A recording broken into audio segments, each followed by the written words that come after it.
Why do we lose the clients? So that's a very, very big amount of a withdrawal. So I see the guy is up 800,000. Be prepared for fast payouts. Not to win millions and billions. That a casino will give you that money in one time. Hey everyone, this is Max from Licensed Gentlemen. Today we will be discussing the customer support and how customer support actually can fail your business and you can lose your business because of the lack of the support or bad support. And today with me, I have my friend and a really great person, Tony from Rapid Pace. Tony is the co-founder of Rapid Pace, and he's working. His business is basically the providing managed services to online casinos. I know Tony for many years. He's 24 years in the space, in this niche, and he's a great expert on the payments and also providing managed services means that the customer support, risk management, and everything that goes along with you. Good to meet you, Tony. Thank you for having me, Max. Good to be here. So the customer support thing, since we focus on that topic, do you believe that customer support is necessary for online casinos? Can online casinos survive without customer support at all? Absolutely, a casino cannot survive without customer support. Customer support, the main purpose of it is to keep the stability of the casino from the front line. And the main reason that we have that is to slow down with the problems and to solve problems, to keep your clients happy and to keep retaining your clients. And customer service is really and truly the front line of player retention. Perfect. The thing is that we are dealing with hundreds of online casinos, and I personally speak to hundreds of online casino owners. And it's just probably, like 1 or 2% think that this is necessary. They understand and they are aware how customer support is important. Most of other business owners, they still perceive it as a liability, not as the asset of your online casino. So what's the difference between liability, why that happens, where that mindset comes from? That's a very good question.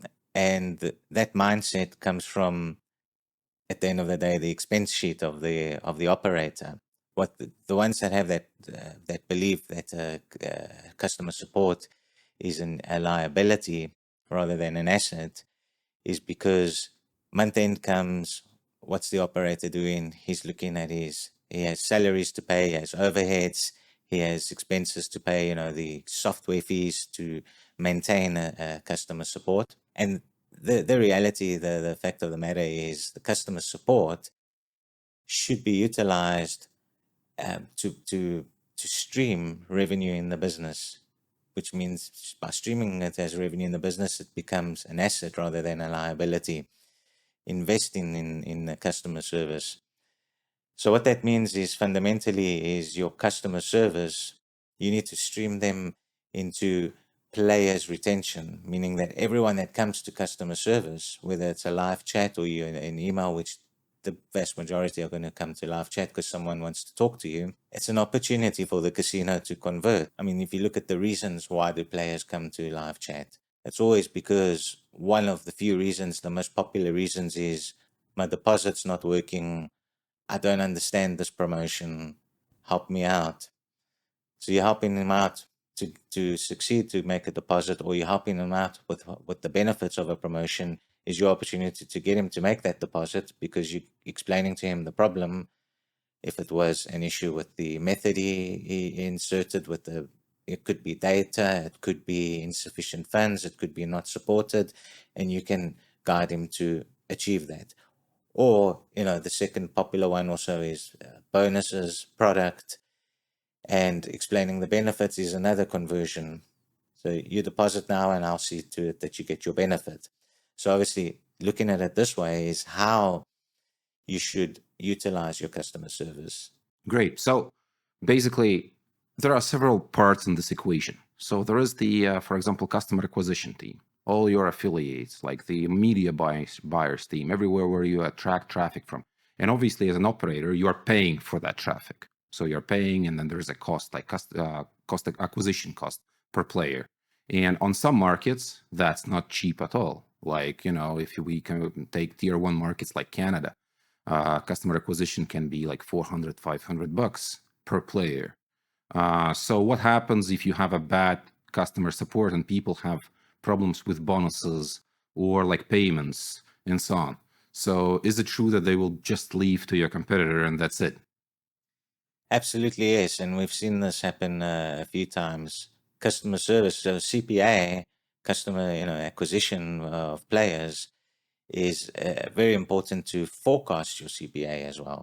So scale up your customer service, prepare, give the knowledge to the team of what's coming, what kind of promotions there are. So someone comes to the live chat, you know exactly how to explain what the requirements are, what the conditions are, how to wager it, etc. Now, in terms of scaling up, the best way around this is the marketing experts, your acquisition team, affiliates.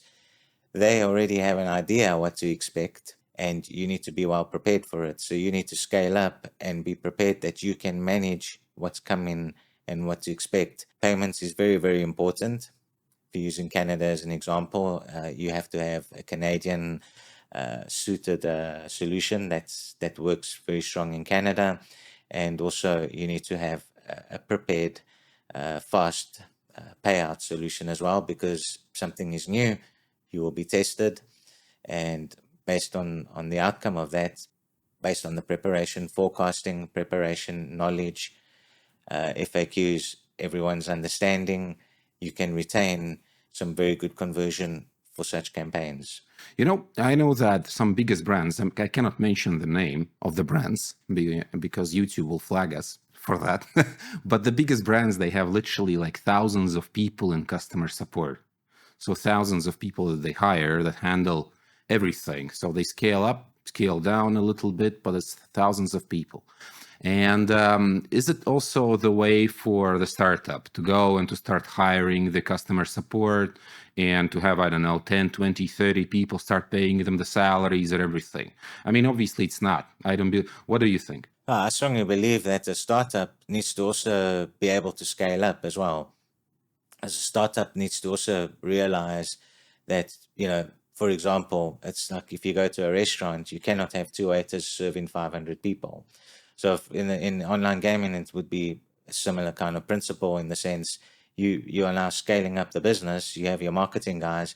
Are you prepared for it? So it's very, very important in the startup. The first 3 months are extremely important, because you need to be able to give the good impression. And when you've got them, you need to retain them. So this is an example. It's like to say, well, either depending on the casino budget, they're either going to do everything internally, in-house, and they're going to scale up with a team of what they expect they need. There's a whole lot of elements. You're going for language support, you're going for experience, or you're going externally to a service provider that gives you the services. Either way, you have to be covered. And it is very, very important to even have, if you're talking 20, 30 people, you're a casino that's a startup that's having some very ambitious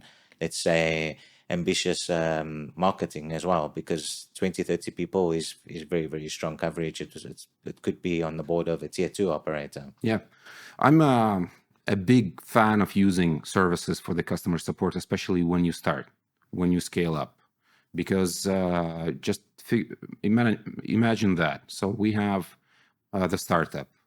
We have a platform to manage. We have all the bonuses and promotions. We have people to manage. We have payment system providers integrations. So we have like a hundred of different things going on. And now we have a customer support that is also not easy to manage. You're working with people. So like for the startup to start, it's not enough with 1 or 2 people. You have to have like 3, 4, 5, because people get sick. You have to have shifts and you have to prepare for some events, let's say football matches, like cricket events, New Year's Eve, Christmas Eve, and all these things. Like during these events, the online casino makes the most of the money, isn't it? So what do you think? Like for the startup to start, what would be one thing that you would say that, okay, this is something that you need to do with your customer support? One thing. You don't have to probably hire the team and try to manage them, but what would be your solution to this one if you are a startup? If you're a startup, you need to be constantly available, even as if you weren't a startup, meaning anyone comes to look at the casino, there has to be someone available. So a key for good customer service is 24/7 customer service, not, come during this time and someone will be available to help you. And also, everything needs to be running 24/7 constantly. You've got your priorities in place, fast payouts to your players to build the trust because you will be tested. And then after that, it's the part of the relationship with your players. So the player knows I can go anytime and chat to anyone. Someone will be there to help me. So the key element is to run a 24/7 customer service operation in the casino, even if you're a startup. Cool. Later on, we will touch the VIP customer support, how it's different, because VIPs actually generate, if you agree or not, I'm not sure, 80 to 90% of the profits of online casinos. And these are the guys that you have to manage a little bit differently. So 24/7, this is what you say right now for the customer support to be available. Customer support doesn't just impact the numbers of online casino. That's true. So the acquisition team and everyone expects you to do a great job because you are helping to retain a customer. You are helping a customer to play inside the online casino instead of leaving to your competitors. And the choice is big. So if they cannot do something, they have nobody to speak with, then they will simply leave and they will join your competitor. So all your acquisition money will get wasted. Now, in regards to the partners and other things like, for example, branding, brand positioning, and impact it has on the brands, affiliates will also not be happy, right? If you have poor customer support and you cannot retain a client, how it will play out. Absolutely, affiliates will use that against you. If the customer service isn't 24/7, if players are not getting good response times, meaning they're waiting too long in the live chat, or they're sending chase ups with emails because they're not getting feedback, or the setup with the payouts is not aligned with market standards, with the players getting their fast payouts, these will have the affiliates, and even important affiliates, lose interest to work with you because they have so many options to work with. And it is very, very important to be prepared, very well prepared in that sense, because when you are prepared and things are managed through a process of having your customer service handling your players, the players do not go to the affiliates to complain anymore. So the affiliates, the way they see things, where there's no complaints from players, it's a good operator. Yeah. So if everything goes smoothly, it just goes smoothly. There is no reason to come back. There is only a reason to come back if there's something bad. Gotcha. In regards to the smart business owners, so fine, we understand that we need the customer support. It's one of the most important elements of this puzzle of this game. So what do I have to track from the beginning? Okay, I'm a test buyer. So let's say I have my customer support, and just like Jeff Bezos did, he tested his customer support, his call centers, and everything. So what are the metrics I have to follow to make sure to ensure that everything goes smoothly and it works? One, you have to have your customer service be properly trained. Understand the product, understand the promotions, knowledge. Give them as much knowledge as possible. Your frequent asked questions, that the player asks it, although it could be probably found on the website, you respond to him, and be very well prepared with the setup of the payments as well.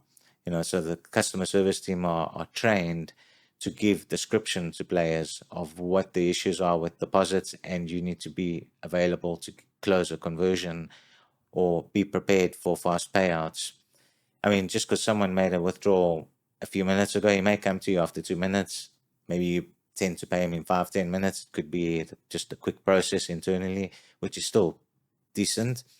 And it's more like, being prepared for these things. So it's all about knowledge, understanding, and comfort to your players. All right, a player comes and he joins the chat, right? So normally it's a live chat on, there are different channels. It can be Telegram, it can be live chat, sometimes maybe emails, not sure. But there is a live chat, and he's now has issues with, let's say, depositing. and he opens the live chat, what should happen there? Should I keep, that metric in mind? How soon he should get a reply? Yes, it is a good question. The majority in the industry standards is a live chat feature, which is usually a button in the front end. Click. You should reply as soon as possible. You shouldn't keep him waiting. I mean, a good SLA is that he's already got a hello response within 30 seconds maximum, to say, and he's probably already written what the issue is, and you immediately looking into it and letting him know that this is being looked into. Now, the player isn't going to sit there and wait around for you. Time is time. It's precious. He knows that there are strong tier one operators, that things are done really fast. And it's all about, closing the issue as soon as possible. So the players, he may be curious to deposit, and he could be a little bit frustrated that his deposit isn't working, but he doesn't know the reason for it. And you're there to help him out with the reason, and you need to, to get the achievement done is to understand what the issue is and to fix the issue there and there while he's there. Because if you're going to get back to him later on for a deposit issue by email later on, that's a lost conversion. Yeah. Okay.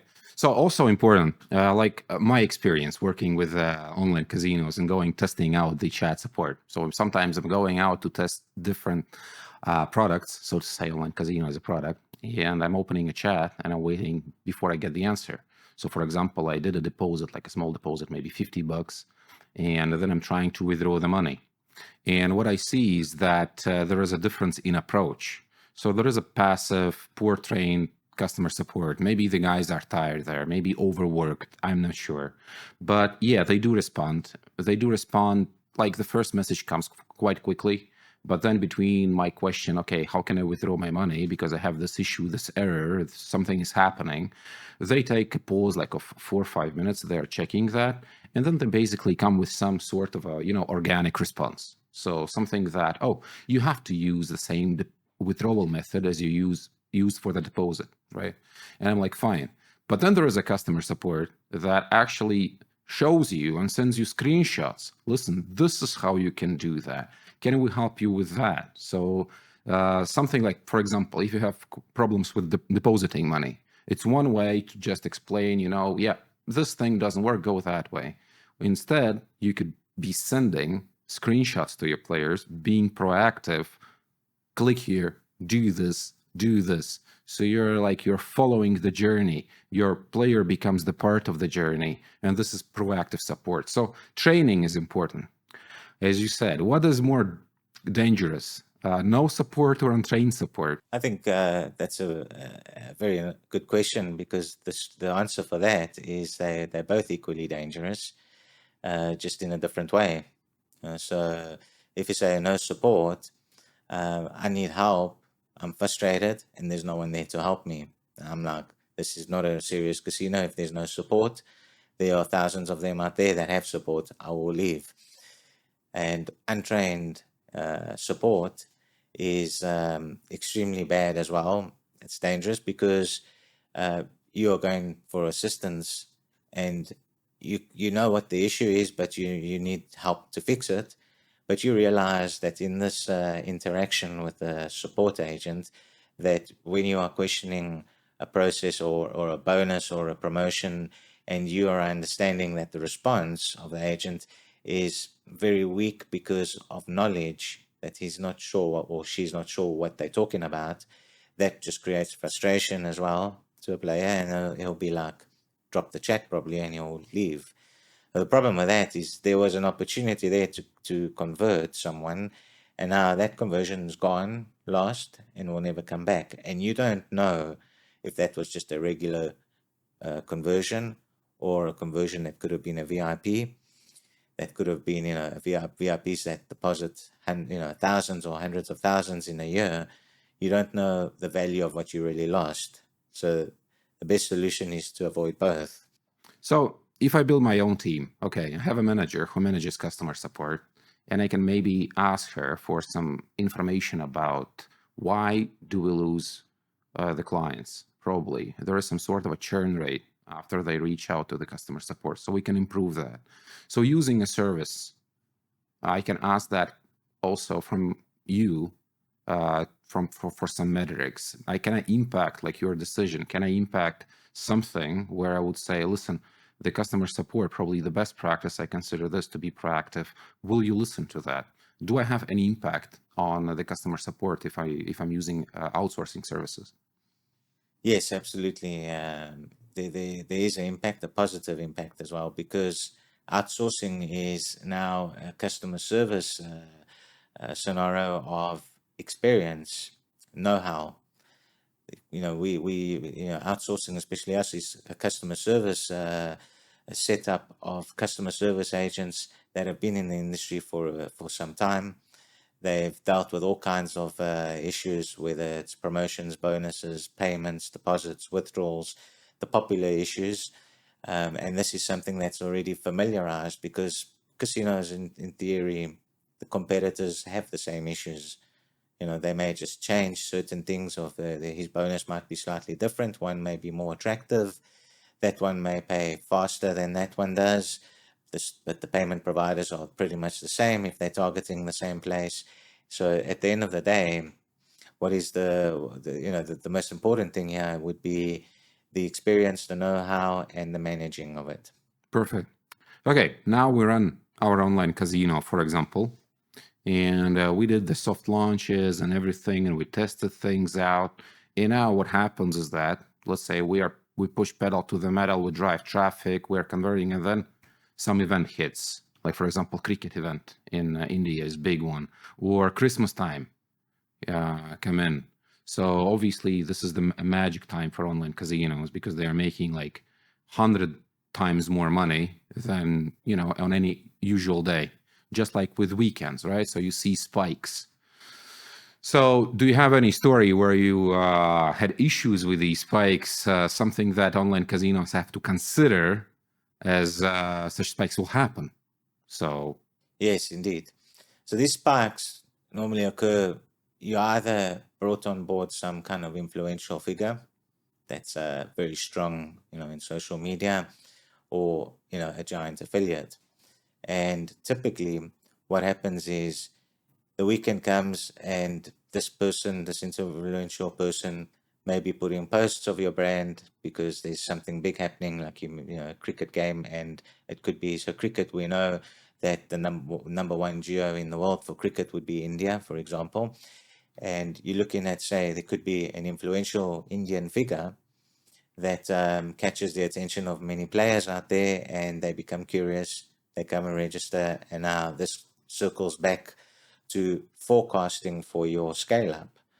And obviously this is very important. The marketing guys, or the affiliate guy, or the influential guy, whoever is in charge of the influential person from the operator end, is circling information to the company that this weekend we're gonna expect a tsunami of audience. So we only have 10 agents. We're not going to be ready for the weekend. We need to scale up. So that's very, very important. That's why scaling up the business and forecasting is very, very important. We have seen situations where there has been such campaigns with influential people. The operators did not, prepare for the forecasting of what they expected. And the weekend came, and the agents were too overwhelmed. There were too many players waiting. There were those that were the lucky ones that managed to get help, but there were the majority of them, which can be 80% figure of players that were not getting any assistance because there were too many people and too little assistance. And that also that goes straight to company loss, revenue loss, because those guys will think that this casino, it's interesting, but the services are bad. So I'm going to go next door where I know I'm going to get some service at least. So it's very, very important. Yeah, I think you told me the story about the guy. My friend, he's a friend of mine. He from Portugal, where he actually was working on his own online casino, and he was like, "Okay, guys, are you ready to handle the traffic? I'm pushing the button here." And the guy literally drove so much traffic no one expected, because normally you get so much traffic after 2-3 years of working in the industry. And this guy was able to achieve it like in a matter of weeks. So this is something to learn from. Now, like, is it difficult to scale the customer support if you expect traffic? Yes, so it's more of the forecasting falls under the operator's budget. I do remember this case, which that's probably a rare one because a soft launch, you don't normally expect that kind of volume in a soft launch. Soft launch is more testing, QA, preparing, and you're allowing certain small traffic to come in. You're not scaling up yet. Where here it was just a case of I think the operator was live for less than a week, and an atomic bomb exploded on the weekend. So we have seen this, and yes, very very important is one is to if you expect that this is going to happen, you need to immediately scale up. You can scale up fast, especially if you're with a managed services, because managed services has the resources to scale it up for you. And it's more like to give the go ahead. This is what's going to happen. So you would rather take the chance of having too many people for a weekend than not having enough people on the weekend, because you don't want to gamble that. Because if you have the right coverage, enough coverage or even more coverage, but it was maybe too much, but there was an important campaign and you still were assisting important players, you are retaining them. And that still makes up for it, for having too many people. Where if you are short of resources and too many important players, that can be very, very damaging. It can come with a high cost as well. So let's mention something really important for an online casinos. At some point, you have to perform the KYC as an online casino operator.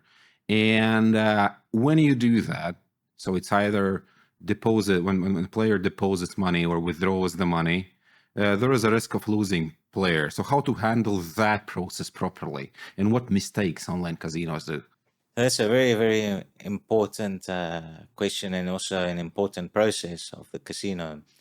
So, when you look at an international casino, the process here would be to stick to the conditions of your license and where it's required. So, you asking players for KYC should be when you need to ask him for KYC. And typically, you should never ask for a player if it's not a condition of your license for KYC before a deposit, because that will be a loss of conversion. It will actually, it wouldn't frustrate him. He'd just be like disappointed. He'll leave, and you give your competitors a competitive advantage if you work that way. Typically, the usual rule in an international casino would be KYC becomes mandatory and part of your license conditions. So it's all about knowing your regularity requirements when there's a lifetime accumulative deposit or withdrawal history of 2000 USD or the equivalent, whichever comes first. Now that's when it becomes mandatory. So mandatory is fine, but to reach a mandatory phase, player's already been around for some time and he's already knows like some names from emails or live chat. So it's not too bad. But if you need to be a bit more conservative because you may be a casino that's working in the international space that also has a history of working in a very strong regulated space, and you don't want to wait for that $2,000 rule. You want to be a bit more conservative than the requirements, which is fine. Then the best thing to do, the best practice, is request KYC on the first withdrawal and make it clear that to the players that this is a once-off requirement, because deposit versus withdrawal would motivate the player to send you his KYC and you can still keep the conversion, because there's a motivation element of I would like my withdrawal, I would like my money. And then it's all about communication. You are now verified. This is a once-off. You're done. Your withdrawal has been processed. So it's all about putting the process together as a business, as a casino, as an operator, and to request KYC. The recommended way is the conditions of the license. Now, this condition would also mean that before reaching that phase, that there are all the green boxes that are ticked. The player behavior, his clean IPs, he's got regular behavior, regular betting patterns. So there's no red flags on the player. There's no reason to ask him for KYC before the requirement of your license. Perfect. So just to make it clear, so basically the KYC is not at any point punishing a player or holding a player from getting his money. It shouldn't be perceived like this. KYC actually is an instrument that allows operator to avoid risk. So it's a risk management process. And this risk management process should be assessed based on the license that the operator has and best practices. Sometimes it's even important, I think, to go to speak to payment providers because they are the ones that probably will get into trouble. And if you do not perform KYC on risky players and you're just like open for everyone and you don't do KYC at all, payment providers can get hammered at one point because they get audited. And they can come to you and can say, could you please provide the KYC documents for this player, this player, this player? And then as an online casino operator, you will not be able to. And this is, of course, not cool because you have partners and payment providers are one of the most important partners that you have. I fully agree on that. So great. Let's get into the VIPs. These guys are different. As I said, they are generating huge amounts of money. And the profit, and I mean the bottom line profit for the online casinos, maybe 80, 90%, something like this. So if it's a Pareto, it's a Pareto on drugs even. And the behavior of these players, the withdrawal behavior of these players are different. Can we even say that this guy is a VIP person before you ask him to pass KYC? Yeah, so Absolutely, yes. A VIP can be identified through the pattern of how they play, how their behavior of their deposits. And a VIP would also be the person that you're noticing is feeling that he brings value. He wants to be treated of high value. That's very, very important. I mean, to treat your VIPs with fast payouts, especially, that's a very, very important element for any online casino because when you have a VIP making withdrawals, so you got to realize VIP players spend much more money than a regular player. You know, they can in a month deposit 50, 60, $70,000, even more than that. You know, and that also means that, you know, because, you know, you have your return to players, which is casinos are having high RTPs at the moment, means that if it goes well for him, he's going to have a big withdrawal as well. Now, a VIP with that kind of withdrawals, if you're talking withdrawal important amounts, $50,000 and more, it becomes, let's say, a psychological block of the player, of even anxiety. He wants that money in his control, doesn't want it to be on your end. Now, the bottom line here is you are going to be obliged to pay him because you have a license with conditions. And if he's a VIP, if he's a regular, he's a genuine person, you have to pay him. Now, how fast you pay him is how you're going to, is if you're going to retain him or not, because you know you're going to have to pay him. So paying fast and effectively means that the VIP now has no more anxiety. He actually has a trust with the casino. And what that means is he's not going to take those winnings to your competitor. He's going to bring them back to you, and probably you get it back with even an interest rate on top of it. Where if you're not responsive to him and you're waiting for cash flow, you have issues as a casino and you're trying to delay the whole process, you know, you still have to pay him. And if you're going to do it instead of within the first 60 minutes that it came in, you're going to do it within 3, 4, 5 days. He's hoping that he gets that money now and never sees you again.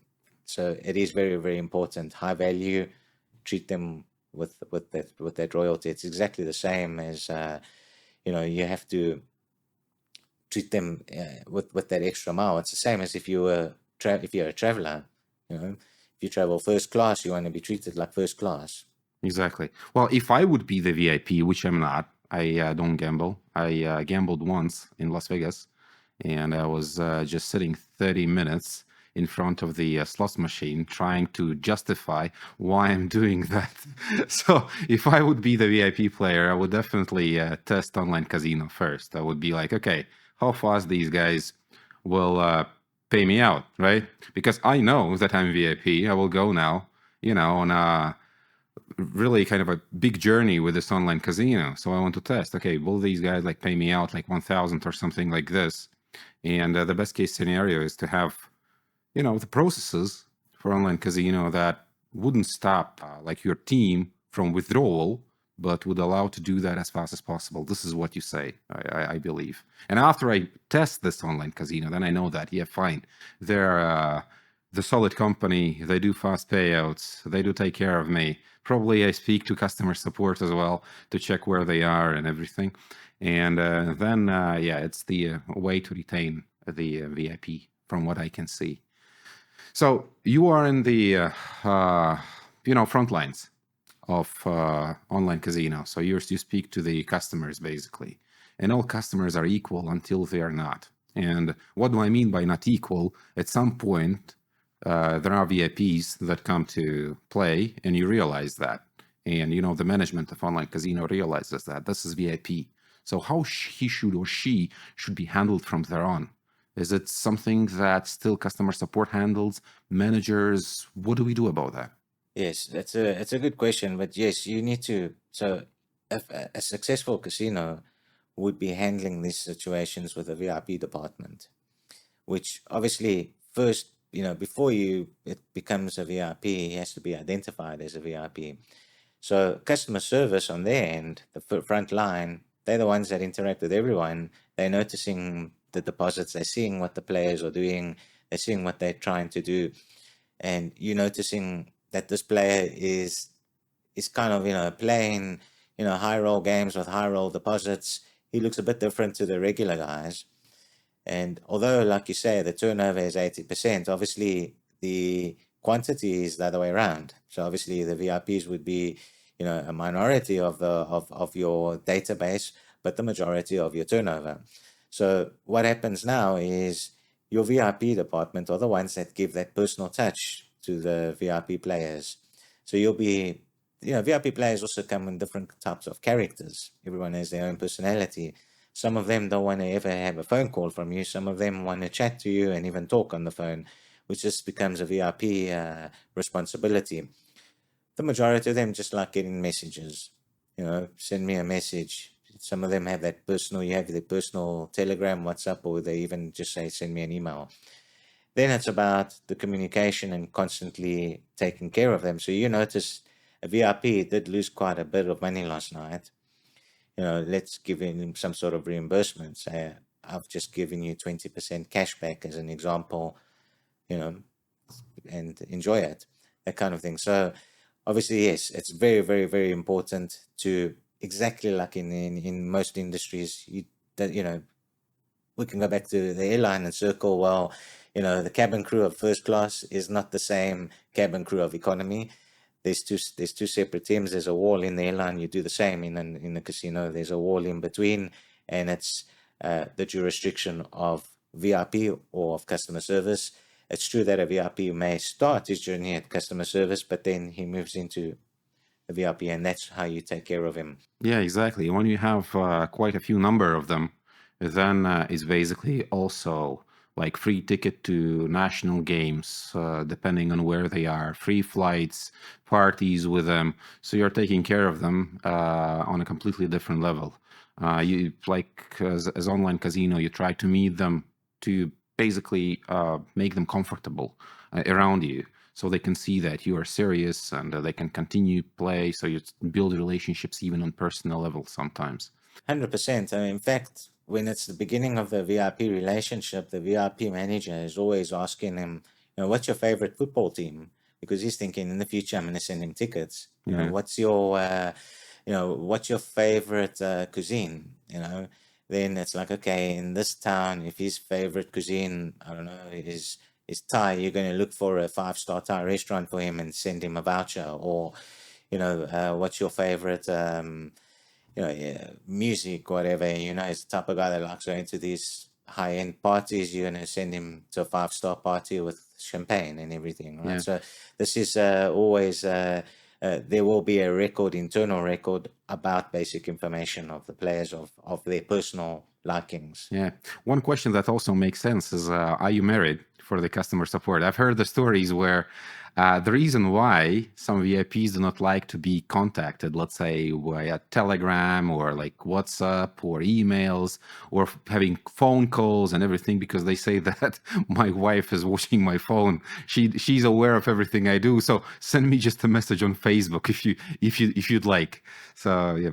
Definitely, probably not Facebook, but I mean, send me a private message because, obviously your wife may be nosy and she'll want to understand why a casino is calling you, and she's not going to be very happy about it. Or even if she wouldn't say anything, it's more like a personal thing. That certain things are your own thing and you want to keep it to yourself. So this is the majority of the reason why people don't want to be contacted by telephone. So what stories do we have about VIPs? I have a story with VIP. I have a story with VIP.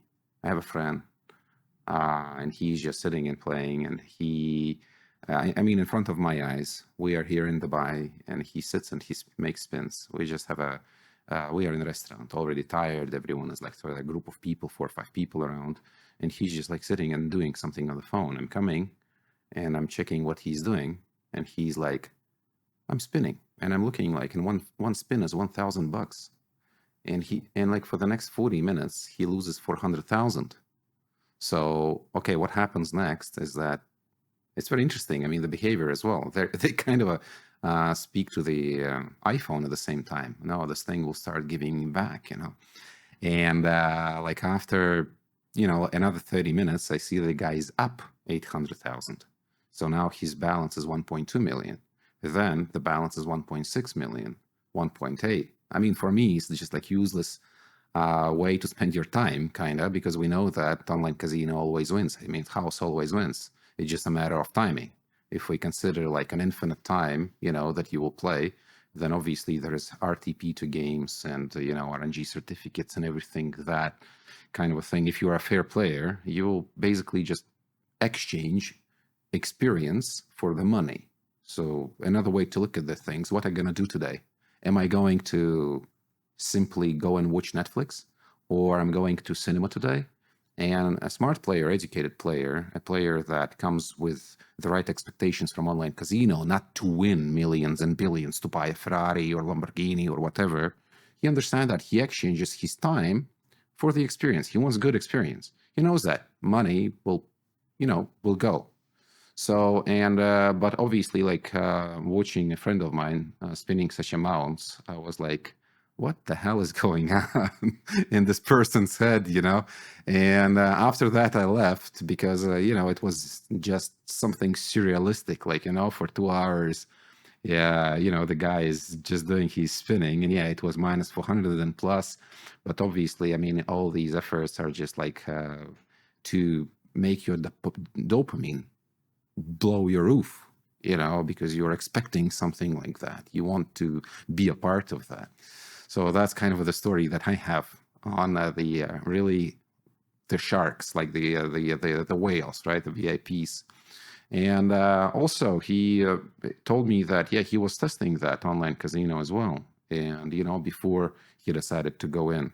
So it's, you have to I mean, like, we have to understand that most of the VIPs are very smart people, educated business people, lawyers, like, or, people with high income. And they are not there to just, satisfy your needs as a business owner. They want to have equal exchange, and they are ready to bank it big, but they want to make sure that they will also receive money when it's time for withdrawals. So at some point he was 1.6 million, right? So if he pushes the button, withdraw, so what should happen? Okay, so that's a very, very big amount of a withdrawal. So this is a very good question because you have different types of policies with casinos, because it's very difficult that a casino will give you that money in one time, an amount like that. They may come to an agreement to say to you, we'll pay you in a batch like this. Of course, there are the exceptions. There are tier one casinos that would pay it because they want to, even for that kind of amount, you could still get it back if you pay him. where if you take a long time, he might say this casino maybe isn't trustworthy for him, but yes, what should happen? Well, of course, the player has to be KYC for that kind of amount. And what should happen is you have to find the funding to pay him as soon as possible. Now, usually I've seen casinos put in their terms and conditions giving you a maximum withdrawal amount, so it's got nothing to do with the winnings. It's got to do with how much you can cash out. And I've seen casinos that have, ridiculous amounts of 5,000 a week to 50,000 a month. Then you get those that say 100,000 a month, and then you get those that don't specify and say that certain amounts may be at your disclosure. So they will disclose with you how they're going to pay it. But yes, the most important thing is you have to have a VIP relationship with this guy, meaning that there's someone saying, okay, the 1.4, we're going to pay you 400K in 24 hours, and we will pay you another 400K in a week, and another one a week after. The chances are he'll probably be fine with that, as long as you stick to it, because even the player understands that that's not something that you get immediately. And if he's a player that's been around, he's probably won that kind of money before with the RTP standards that we have. He's probably won it before, and he could even be doing comparisons as well. So some casinos will take a long time. Some will pay you within reason. Some will pay you even quick. Yeah. But there are also as you said, someones that push the envelope all the time, and they don't have any withdrawal limits, nothing. 1.6 million, they just pay out. Obviously, all the VIP players, many VIP players, they know other VIP players, and they speak. And if one guy has a very good experience in one online casino, chances are he will say that to his friends. All the people around him will know that. The people that he knows, of course. And that's also something to consider, because this is how you keep an eye on your brand. And long term, it's a win if you are in this game for a long time. Of course, as an online casino operator, if you want to be around in 10 years, 20 years with stellar background, without any bad feedback from the players, then this is something to think about, at least, right? So to have that budget to pay out, and to find the financing and the funding for that as well. All right, Tony, thank you very much for this interview. It was amazing. If someone from you is starting online casino, just reach out to us. We will leave the information about the Rapid Pace business and about our business in below this video. And it's either me or Tony. We will be happy to assist. Thank you, Tony. Have a good day. Thank you, Max. Pleasure to be here with you. Thank you. Yeah, cool.